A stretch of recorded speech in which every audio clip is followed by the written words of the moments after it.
আসসালামু আলাইকুম রহমতুল্লাহ বরকাতুহ। মুকাশাফাতুল কুলুব এবং কাজী রহমতের লেখা, মূল অনুবাদক মাওলানা ফজলুর রহমান, বাংলাদেশ। প্রথম প্রকাশ আগস্ট 2006, তৃতীয় মুদ্রণ অক্টোবর 2009, পৃষ্ঠা নম্বর হচ্ছে 127। অনুবাদগুলো আমি পড়ছি। পবিত্র কোরআনে আল্লাহ তাআলা গীবত ও অন্যের দুশ্চর্চার ক্ষতিকারক কথা অত্যন্ত কঠোর ভাষায় বর্ণনা করে গীবতকারীদের আপন ভাইয়ের মৃতদেহের মাংস ভক্ষণকারীদের সাথে তুলনা করেছেন। এরশাদ হয়েছে পবিত্র কোরআনে, তোমাদের কেউ যেন কারো পশ্চাতে নিন্দা না করে। তোমাদের কেউ কি তার মৃত ভাইয়ের গোশত খাওয়া পছন্দ করবে?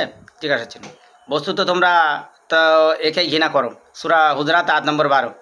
রাসূল বলেছেন, এক মুসলমানের অধিকার নষ্ট করা অন্য মুসলমানের জন্য হারাম। রক্তপাত করা, ধন সম্পদ লুট করা, অপমান করা সবই হারাম। তিনি আরও বলেছেন যে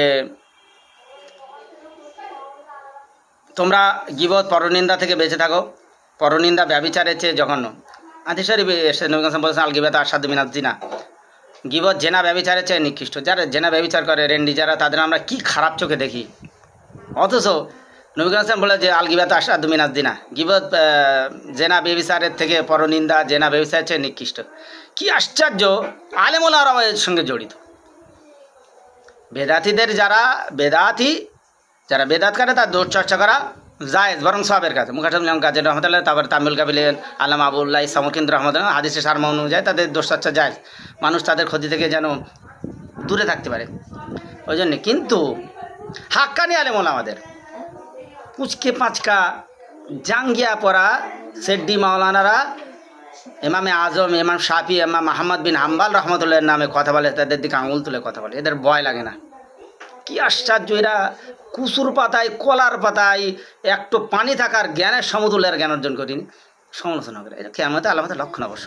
হ্যাঁ, অবশ্যই এই যে গীবত করা,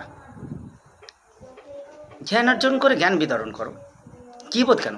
হ্যাঁ, আর গীবত করা মৃত ভাইয়ের গোস্ত ভক্ষণ করার সমতুল্য।